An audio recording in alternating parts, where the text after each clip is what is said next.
High above the clouds stands a mountain that touches the edge of space, a place where air itself begins to vanish.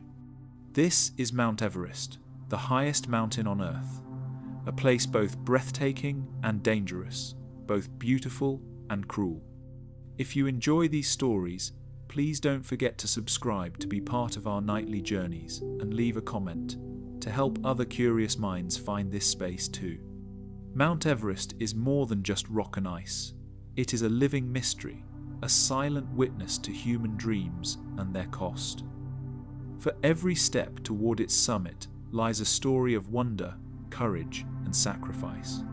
Tonight, we journey into its secrets to see what the world's highest peak is still trying to tell us. People from all around the world dream of reaching its summit, but Everest is more than just a mountain to climb. It is a world of its own, a frozen kingdom of rock and ice, rising from the heart of Asia. From far away, its white peak looks peaceful, like a soft wave frozen in the sky. Yet up close, it is raw, steep, and full of secrets. Mount Everest sits between Nepal and Tibet, part of the Great Himalayan Range. The Himalayas stretch for about 2,400 kilometers, forming a wall between the Indian subcontinent and the vast Tibetan plateau. This wall of rock and snow includes more than 100 peaks that rise above 7,000 meters, but Everest towers over them all. Its official height is 8,848 meters above sea level. Some new measurements put it slightly higher. Still, no matter how the numbers change, the truth remains the same.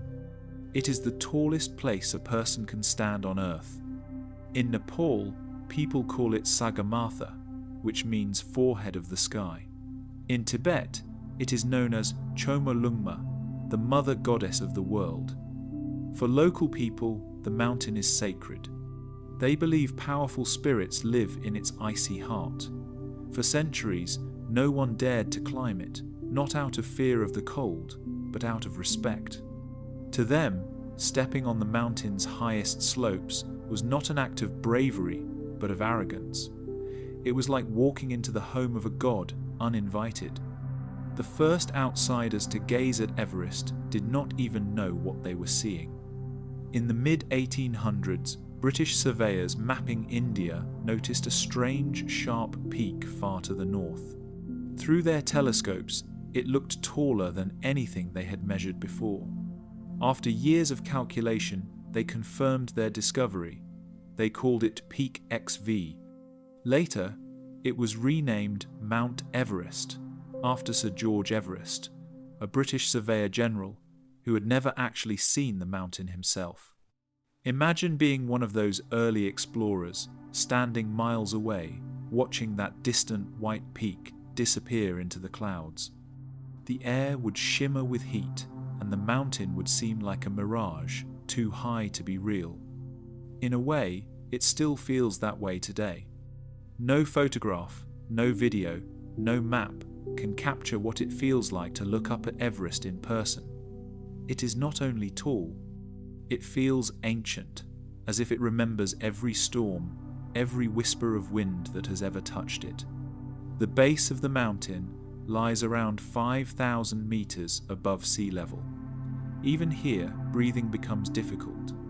The air contains about half as much oxygen as at sea level.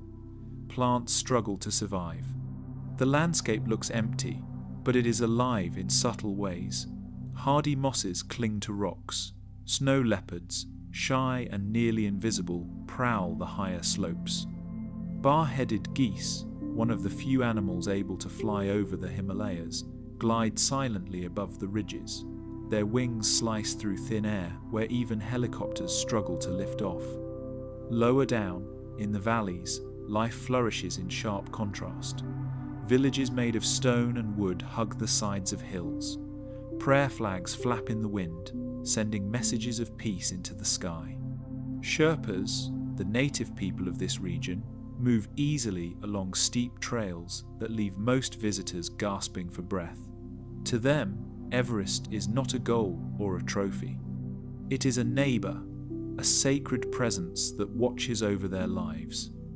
Every spring, hundreds of climbers arrive in Nepal, hoping to reach the top.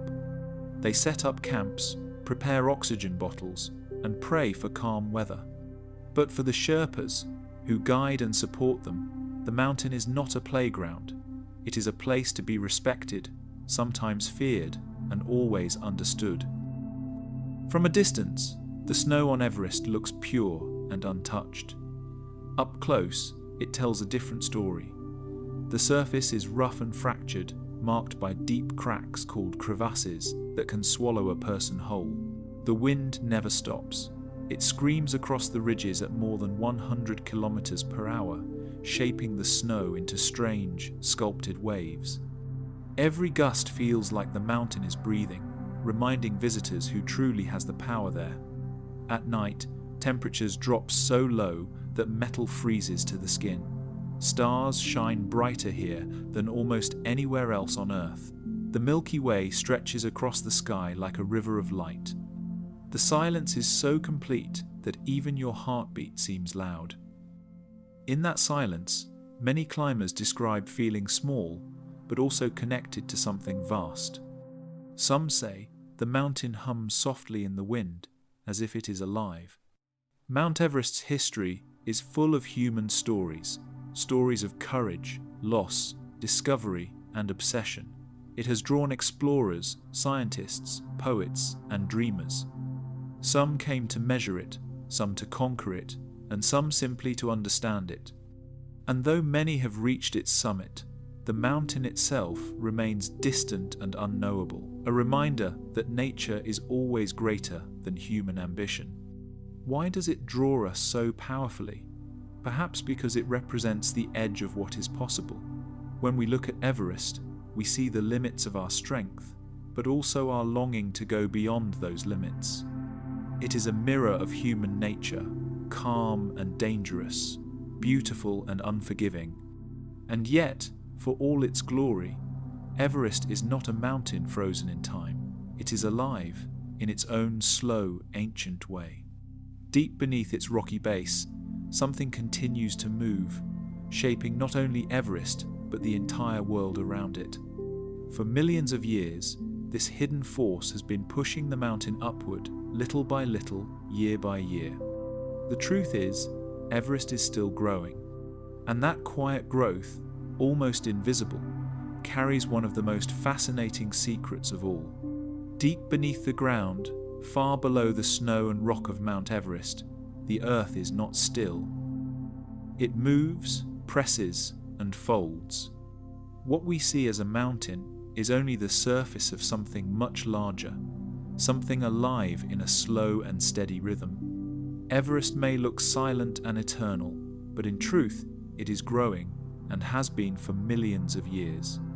To understand this quiet motion, we need to imagine the planet as a giant puzzle made of moving pieces. These pieces are called tectonic plates. They float on a sea of hot, flowing rock deep inside the Earth. Where two plates meet, they push and scrape against each other. Sometimes they pull apart, sometimes one slides beneath the other. And sometimes, as with Everest, they collide with such power that mountains rise. About 50 million years ago, the land that is now India began moving northward. It was once an island, drifting slowly through the Indian Ocean. When it finally collided with Asia, the crash was unimaginably strong. The force folded the Earth's crust, pushing rock upward into waves of stone. Those waves became the Himalayas, the highest mountain range on Earth, and at the very center of that mighty uplift rose Mount Everest. Even now, the Indian plate continues to move toward Asia at about 5 centimeters each year, roughly the speed your fingernails grow. That may seem small, but over millions of years it adds up. With each passing century, the Himalayas rise a little higher, as if the planet itself is still building them. Everest gains around 4 millimeters in height each year. It does not sound like much, but it means the mountain you see today is slightly taller than the one seen by explorers 100 years ago. The collision that created the Himalayas is still happening. The rocks deep beneath the range remain under enormous pressure, bending and cracking as they slowly shift. Every so often, the strain releases suddenly. That is when earthquakes occur. In 2015, a powerful quake shook Nepal, killing thousands and changing the land itself. The tremor was so strong, it caused Everest's height to drop by about 2.5 centimeters. For a mountain so huge, even that small change is remarkable. In a way, the mountain grows and shrinks like a living thing. Tectonic forces push it upward, while erosion, wind, and earthquakes wear it down. Snow piles up on the summit, then melts and slides away. Ice grinds the rocks beneath, carving valleys and shaping cliffs. The mountain's height is never exactly the same. It breathes in stone and exhales in dust. Scientists measure these changes using satellites and radar. From space, they can see tiny shifts in the Earth's surface.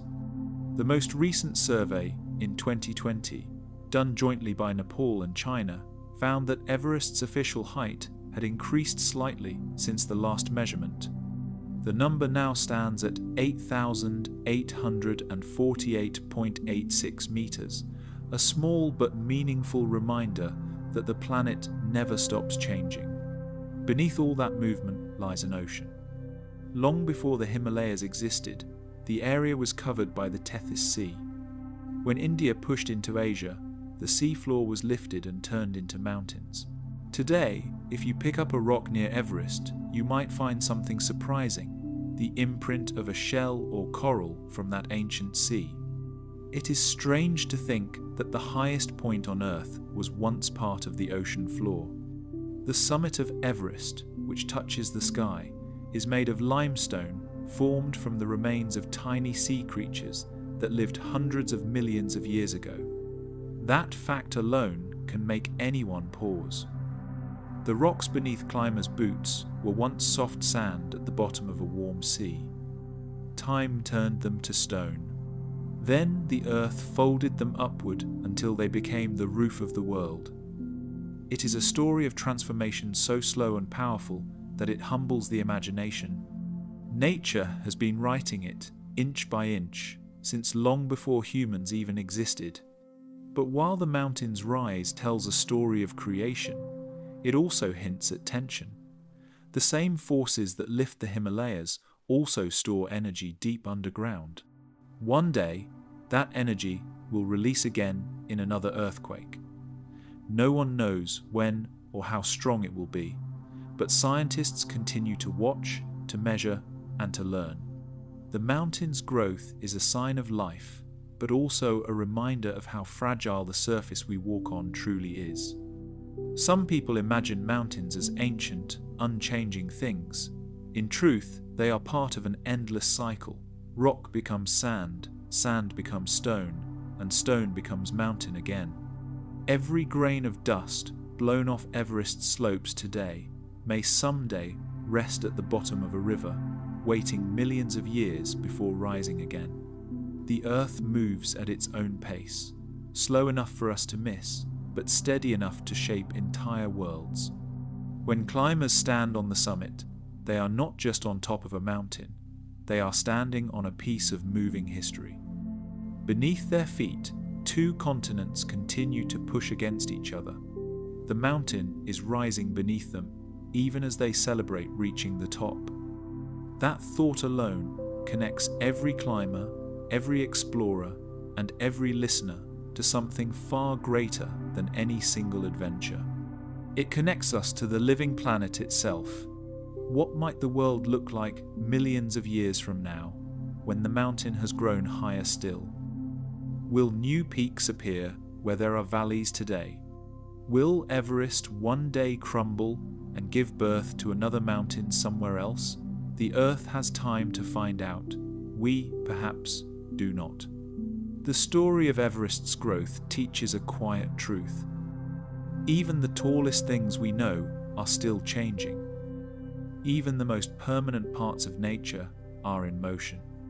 and somewhere deep below the surface, invisible to the eye, the slow pulse of the planet continues.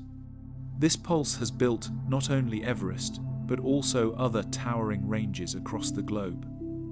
Some mountains rise from fire, others from collision, but height alone does not make a mountain the greatest. There are others that challenge Everest's title in strange and unexpected ways. They remind us that even the measure of greatness depends on how we look at it. Let us turn our gaze now from Everest to its rivals, the other mountains that, in their own quiet ways, reach higher than we might think. Mount Everest is known as the highest point on Earth, the roof of the world. Yet, strangely, it's not actually the tallest mountain by every measure. It depends on how you look at it, and where you start counting from. If we measure from sea level, Everest wins at 8,848 meters high. That's how we define the highest mountain. But if we measure from base to summit, the title belongs to Mauna Kea in Hawaii. Most of Mauna Kea hides underwater, yet from its ocean floor base to its peak, it stands over 10,000 meters tall, higher than Everest by more than a kilometer. Everest may rise into the sky, but Mauna Kea rises from the depths of the sea. Then there's Chimborazo in Ecuador. It's not nearly as tall as Everest in height, but it sits along the bulge of the Earth's equator. Because the planet isn't a perfect sphere, it's slightly wider around the middle. Chimborazo's summit is actually the farthest point from the center of the Earth. In a way, standing there places you closer to space than anyone on Everest. So which is truly the tallest? The answer depends on your perspective. Everest reaches the highest above sea level, Mauna Kea is the tallest from base to peak, and Chimborazo is the farthest from Earth's core. Everest's fame, though, lies not only in numbers. It's in its story, how humans see it, dream of it, and risk everything to touch its top.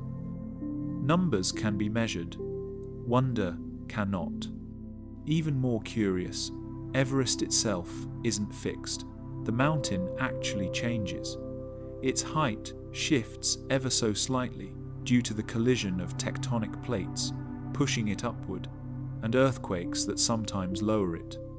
In 2015, after a major quake in Nepal, the summit was found to have dropped a few centimeters, then later rose again, as if breathing in and out through the rhythm of the earth.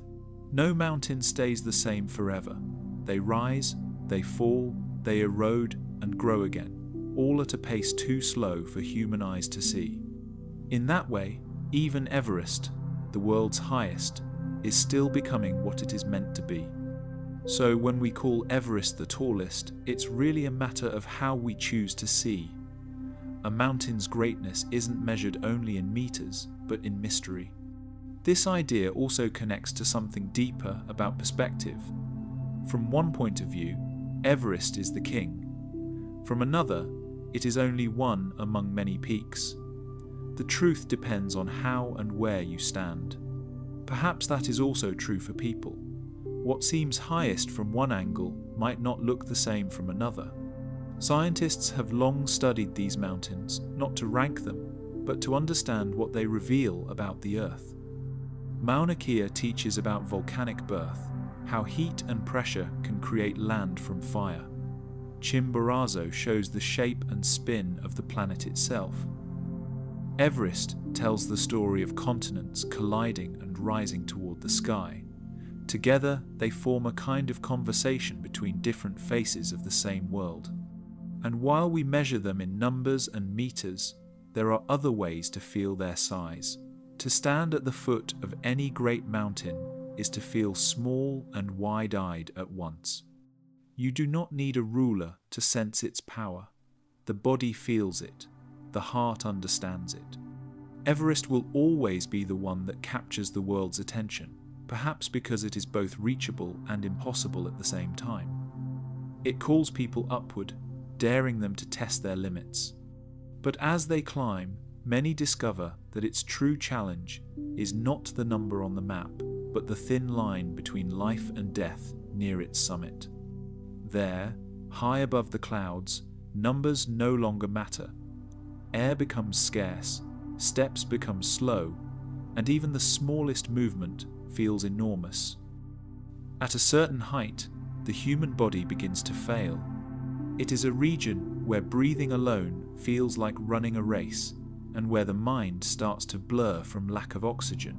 Climbers call it the death zone, the place where the mountain takes its price for entry. That is where our story turns next, to the thin and dangerous air above 8,000 meters, where Everest reveals its most fearsome secret. High above the clouds, there is a place where the air grows thin and quiet. It is a silent world, strange and fragile. Climbers call it the death zone. This is the region above 8,000 meters, where Mount Everest becomes less a mountain and more an alien landscape. It is a place where the human body begins to fade, where time and breath move differently, and where survival becomes a race against the mountain itself. At this height, the air pressure is only about 1/3 of what it is at sea level.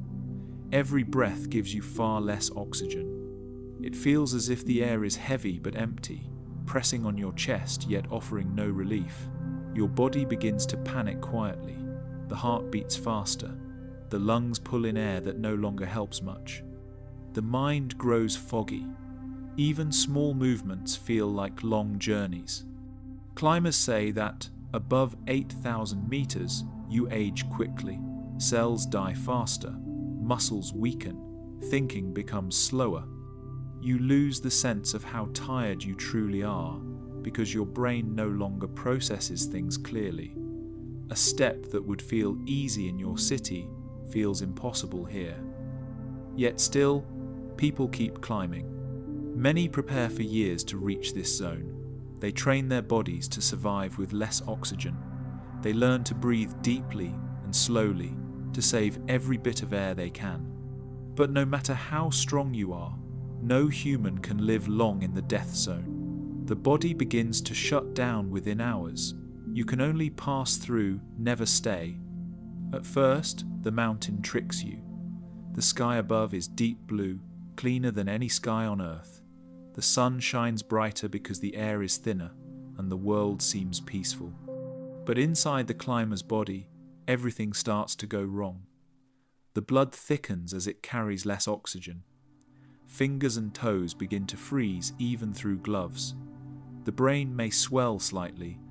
Some climbers begin to see things that are not there, a quiet kind of mountain dream that drifts between life and illusion. Even sound behaves strangely here. The crunch of snow feels muted, as if the mountain absorbs the noise. A single gust of wind can sound like a roar. Some climbers describe hearing a faint ringing, a mix of heartbeat and wind that never stops.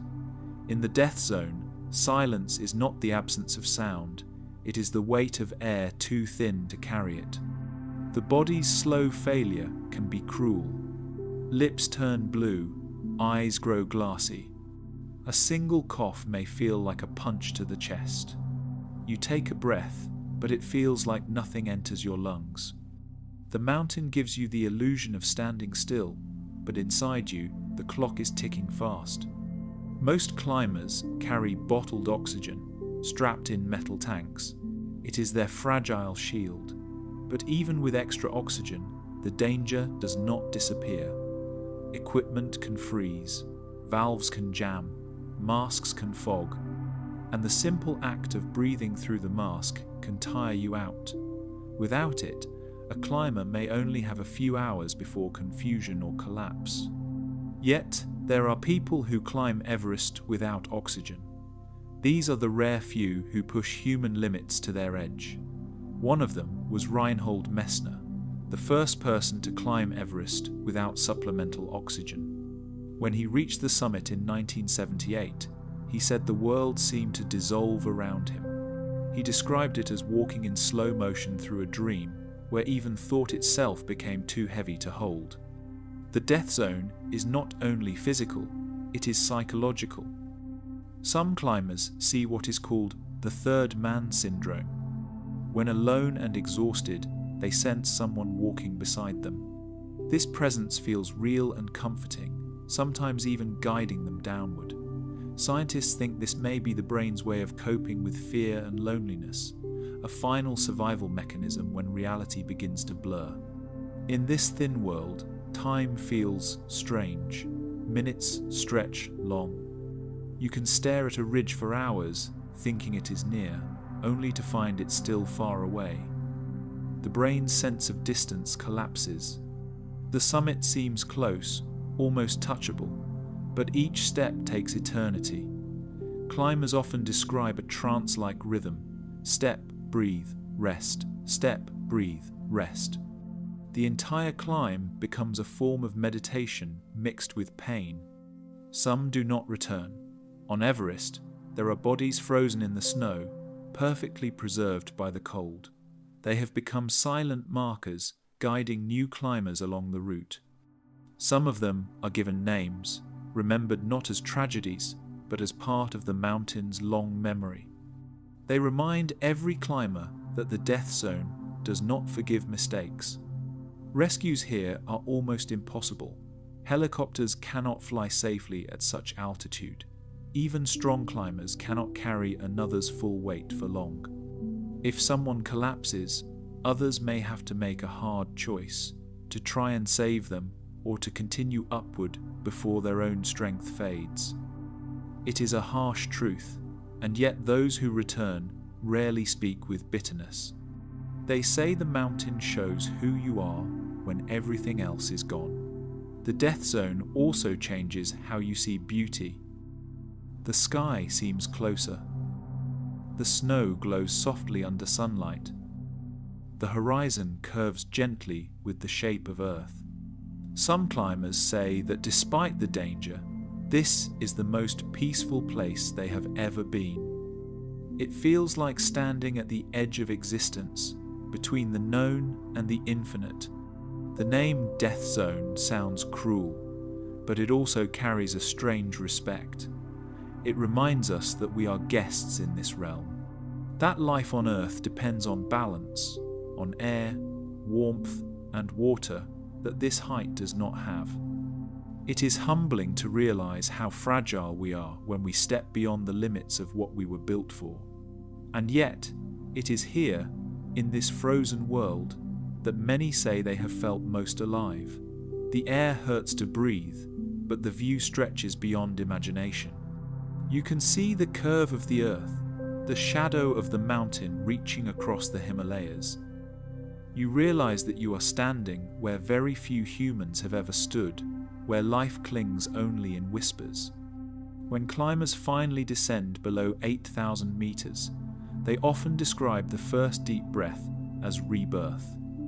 The air feels thick, sweet, and full of life. It fills the lungs like honey after a long thirst. The brain wakes again, the fog lifts, the heart calms. Every step downward feels like a return not only to safety, but to the world of the living.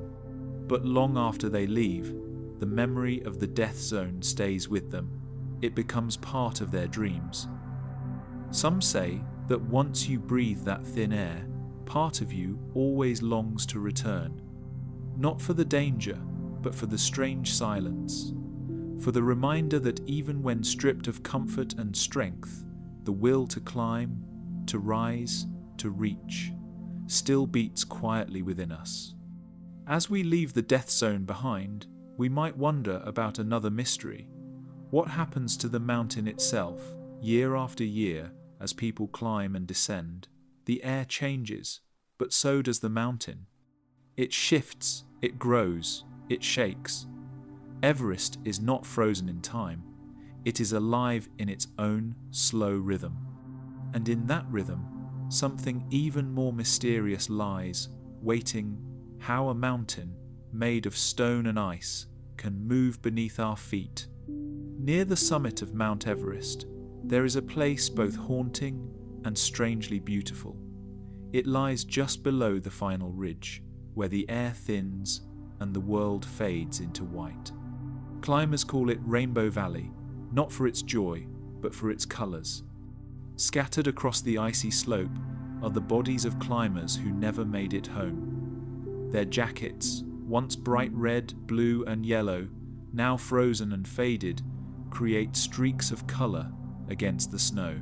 In the sunlight, they shimmer faintly, giving the valley its unsettling name. From a distance, it almost looks peaceful, until you know what those colors mean. Each of them was once someone with a dream, a person who trained, planned, and believed they would stand on top of the world. But here, in this thin, deadly air, a small mistake or a sudden storm can take everything away. The temperature drops below -40 degrees, and the wind can turn deadly in seconds. Up here, even rescue is nearly impossible. Many who fall or collapse in the death zone remain where they lie. The cold preserves them perfectly, their faces hidden behind frozen masks, their stories locked in ice. Some climbers say they recognize familiar shapes as they pass, silent reminders of how close the mountain keeps its secrets. One of the most well-known is Green Boots. His body lies near a small cave on the northeast route, his legs stretched across the path. For many years, almost every climber ascending from the Tibetan side had to step past him. No one knows his true name for sure, though many believe he was an Indian climber named Tsewang Paljor, who vanished during a storm in 1996. His green boots, still bright after all these years, became an eerie landmark. Others rest nearby, each frozen in the moment they stopped moving, some sitting upright as if resting, others still facing upward toward the summit. They have become part of the mountain now, their presence both tragic and strangely eternal. The people who climb past them rarely speak. There's a quiet understanding that words do not belong here. The wind already says enough. It's a place where ambition and mortality meet, where every color of a jacket tells a story of courage and the price of reaching too high. In recent years, efforts have been made to recover some of the bodies, to give them peace and protect others from the sight. But many remain, unreachable, buried under shifting snow or hidden in deep crevasses. Rainbow Valley reminds us that Everest does not choose who succeeds or who stays. It offers no mercy and no malice, only truth. And that truth is simple. The higher we climb, the thinner the line becomes between glory and silence. Up there, above the clouds, beauty and tragedy share the same color, frozen forever in the mountain's cold light. High above Mount Everest, the air moves with unimaginable power. Here, the wind is not just a force, it is a living presence. Climbers call it the jet stream. It feels invisible, mighty, and untamed. The jet stream is a river of air that races around the planet, circling the Earth at the edge of the stratosphere. When it passes over the Himalayas, it crashes against Everest like an unseen ocean wave. The winds can blow faster than 300 kilometers per hour, strong enough to lift stones, tear tents apart, or sweep a climber straight off the ridge. Even when the sun shines, the mountain roars, the air howls endlessly, echoing off the frozen cliffs. The summit, so close and yet so unreachable, often disappears behind trails of swirling snow, spun high into the sky by the storm's invisible hand. For much of the year, the jet stream sits directly above Everest, making climbing impossible. Only in rare windows, when the wind drifts north or south, do the gusts calm enough for people to try their ascent. These few days, sometimes only a week each season, are what climbers call the summit window. Miss it, and you wait another year. Standing near the top during this brief silence feels unreal. The air is so thin it barely fills your lungs. Your breath freezes as it leaves your mouth, forming tiny crystals that fall like snow. Every heartbeat is slow, deliberate, a reminder that this is not a place meant for life. Yet, there is also peace. In that thin air, far above the noise of the world, there's a strange stillness that humbles even the bravest. The mountain seems to breathe with you, slowly, rhythmically, ancient as the earth itself. It feels as though the entire planet has paused, just for a moment.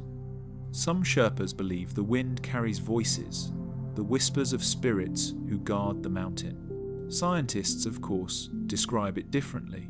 High-altitude pressure systems, temperature differences, jet currents.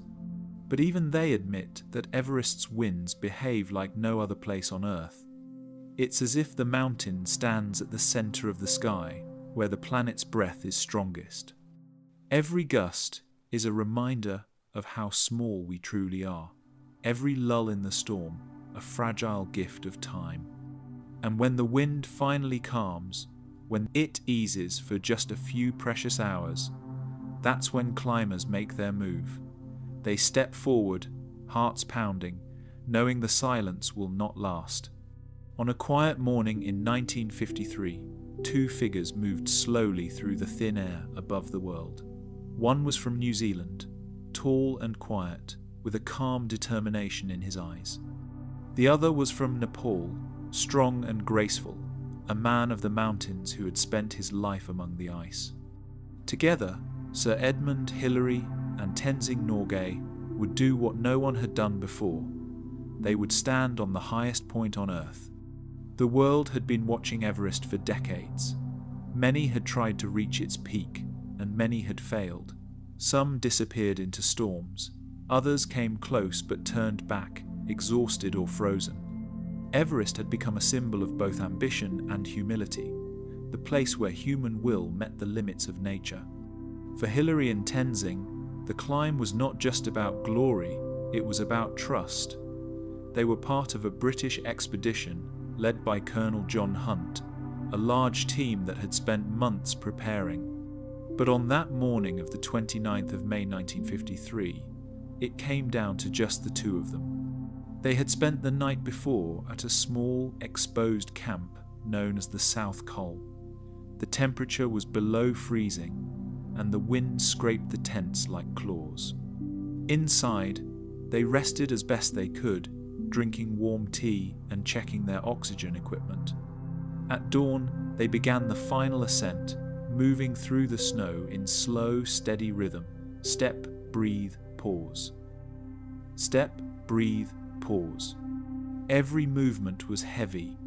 The air was so thin that even with bottled oxygen, it felt like trying to breathe through a straw. Their faces were covered with ice, their hands stiff and numb.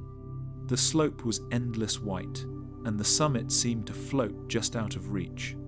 Near the top, they faced what would become one of the most famous obstacles on the mountain, a near-vertical wall of rock and ice now known as the Hillary Step. For a moment, it seemed impossible, but Hillary found a narrow crack in the ice, just wide enough for his boots and pick. With careful strength, he climbed it and pulled himself up. Then, with a smile behind his frozen mask, he helped Tenzing follow. And then, at 11:30 inches the morning, they reached the summit. The world's highest point, 8,848 meters above sea level. The view stretched forever. The sky was so dark blue it almost looked black, and the curve of the earth was visible beneath them. Below lay the great white ridges of the Himalayas, shining in sunlight that few humans had ever seen from that angle. They did not shout or cheer. There was no grand speech, no triumphant cry. Hillary and Tenzing stood quietly together, aware that they had reached a place beyond words. Later, Hillary would describe it simply, "We knocked the bastard off." But in that moment, both men felt more awe than pride. Hillary took photographs of the scene, capturing Tenzing holding his ice axe with the flags of Nepal, the United Kingdom, India, and the United Nations fluttering together beneath it. Strangely, there is no photograph of Hillary on the summit. He never asked Tenzing to take one. Some say it was humility, that he wanted Tenzing, not himself, to be remembered as the face of that victory. Others think he was too focused on the thin air, too cautious to spend time arranging more photos. Whatever the reason, the result added a touch of mystery to history. The world saw Tenzing smiling on the top of the world, but Hillary's moment there exists only in memory and words. When they began their descent, the world below still had no idea. It took days for the news to reach London. On June 2, the morning of Queen Elizabeth II's coronation, newspapers broke the story. Everest has been conquered, bells rang, and people cheered. The timing made it feel almost symbolic, as if a new era had dawned both for Britain and for the world of exploration. But for Hillary and Tenzing, it was never about conquest. The word conquer didn't sit right with them. You don't conquer a mountain like Everest. You survive it, you respect it. They knew the mountain allowed them to reach the top only because conditions, fate, and nature had all agreed, just for a moment. After returning to camp, they were welcomed with tears and laughter. Their fellow climbers embraced them, and for a brief evening, the mountain felt gentler, as if it too shared the joy. The two men drank warm soup in silence, too tired to celebrate. They had done what generations had only dreamed of. Tenzing later said he felt proud, not just for himself, but for all Sherpas, the strong, quiet people who had guided others through the Himalayas for decades.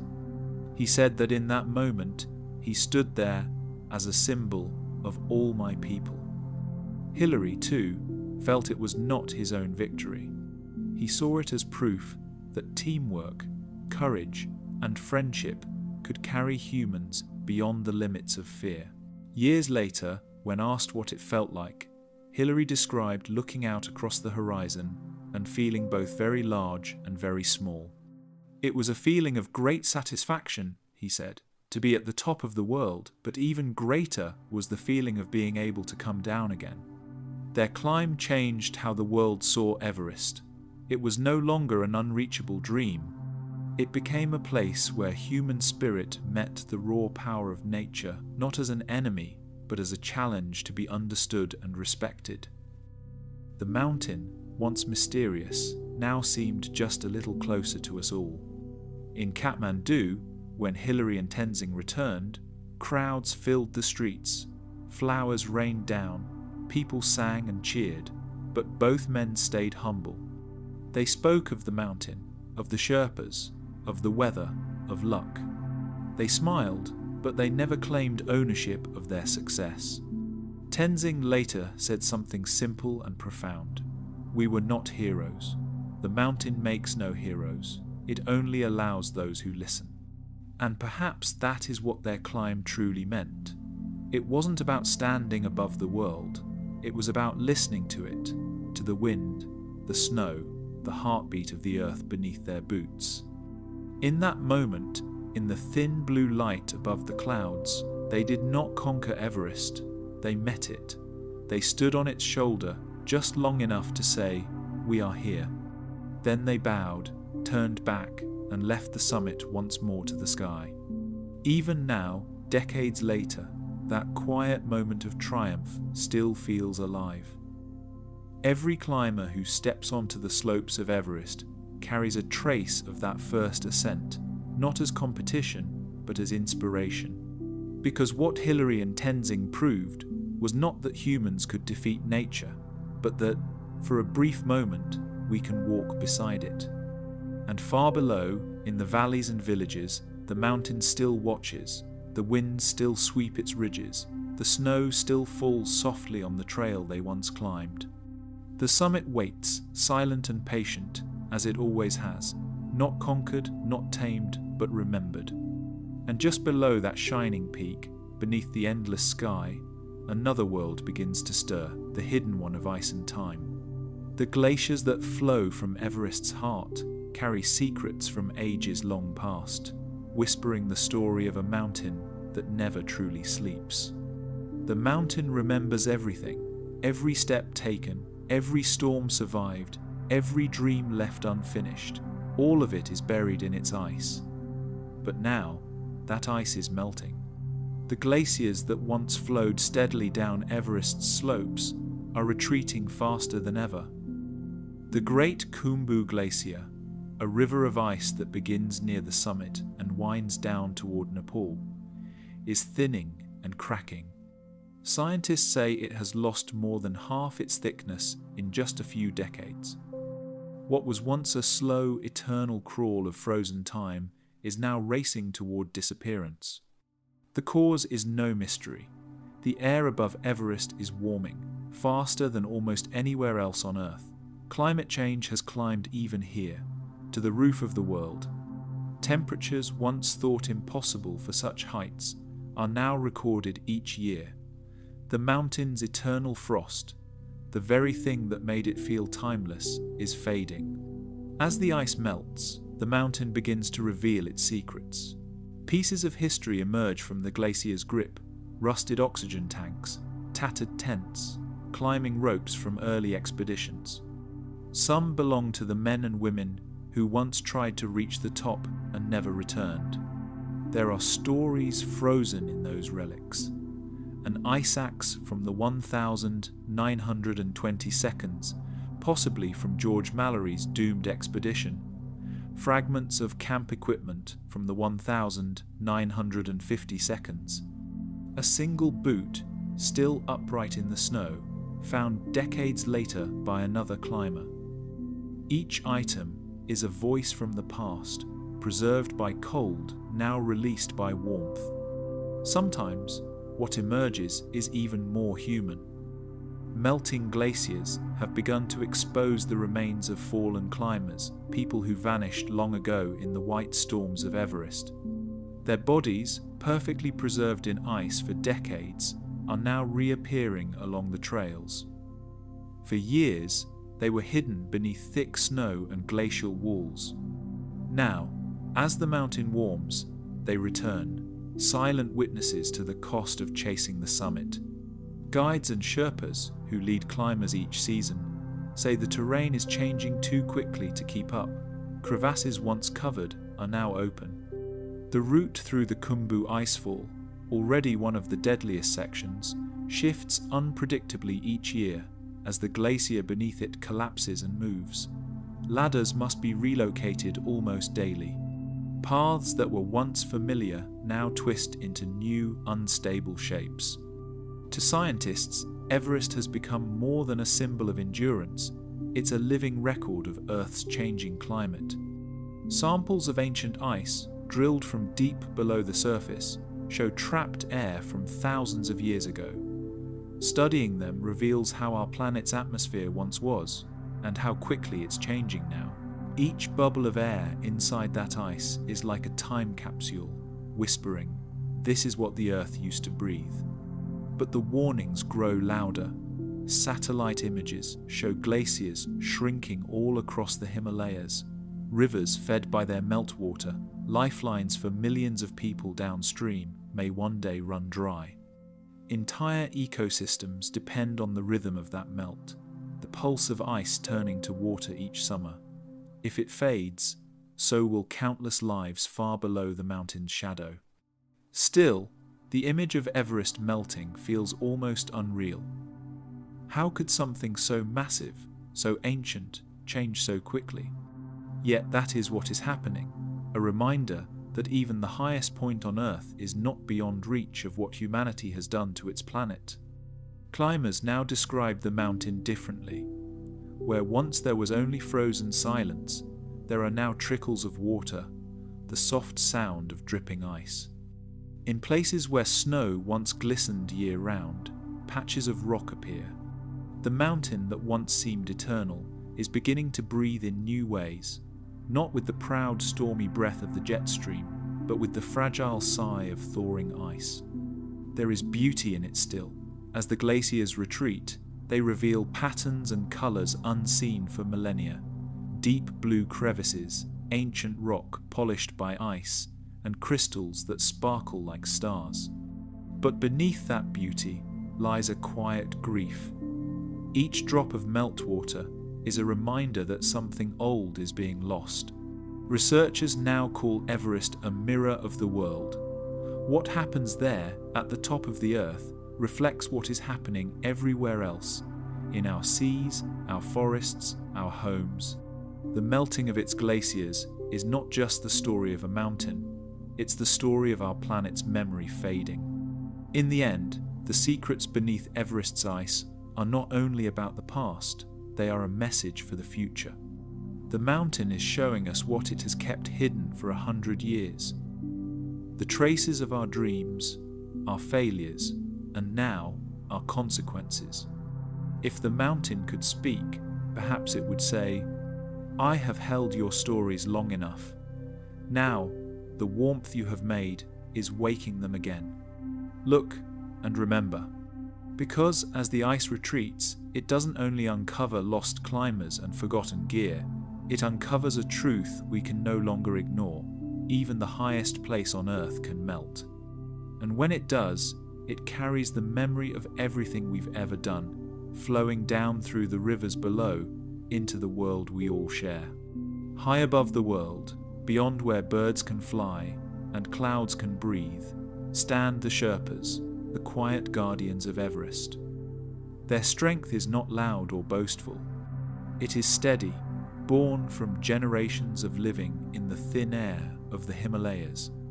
To most climbers, the Sherpas are guides and helpers, but to the mountain, they are family. They know her moods, the sudden growl of wind that means a storm is near, the soft groan of shifting ice beneath their boots, the way the air itself seems to hold its breath before danger. For them, Everest is not a trophy. It is sacred. Many of the world's great ascents would not exist without the Sherpas. They fix the ropes, carry the oxygen, set up the tents, and lead climbers through the icefall before sunrise. While others seek glory, they seek balance between man and mountain, ambition and respect. Some Sherpas have reached the summit more than 20 times, yet they speak of it with quiet simplicity. They do not claim to have conquered Everest. They say, instead, that they were allowed to stand upon her shoulder for a brief moment. Their lives are full of courage, but also of loss. Many Sherpas have perished in avalanches, storms, or accidents while helping others reach the top. Their names may not always appear in the headlines, yet their spirit lingers in the thin air. To those who return safely, the mountain always whispers a truth: you did not climb alone. Today, as more climbers from around the world arrive with modern gear and technology, the Sherpas remain the quiet heart of Everest. They are not just guides. They are storytellers, historians, and protectors of sacred ground. They remind everyone that the mountain does not belong to those who reach the summit. It belongs to those who understand her. When the sun sets behind the peaks and the world below fades into shadow, the Sherpas watch the summit glow in gold for one last moment before night takes it. To them, that light is a promise that no matter how the world changes, Chomolungma will still stand, watching, breathing, remembering. And so, the silent guardians keep walking her paths, step by careful step, carrying the spirit of every climber who has ever dared to dream of touching the sky. Everest has always tested the limits of the human spirit, but in recent years it has also revealed the weight of human ambition.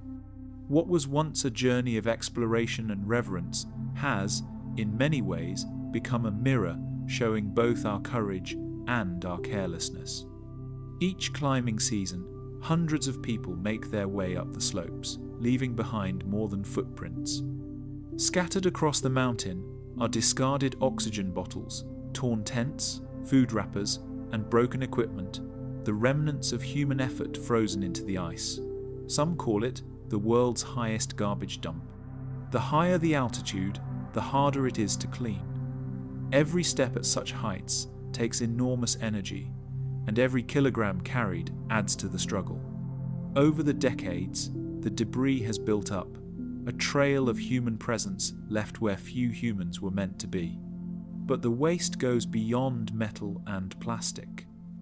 At high camps, where climbers rest before the final push to the summit, the ground itself has become polluted. The frozen soil hides tons of human waste, left behind because there is nowhere else to go. In the extreme cold, nothing decomposes. What was left years ago still remains, locked in the ice, waiting for the thaw.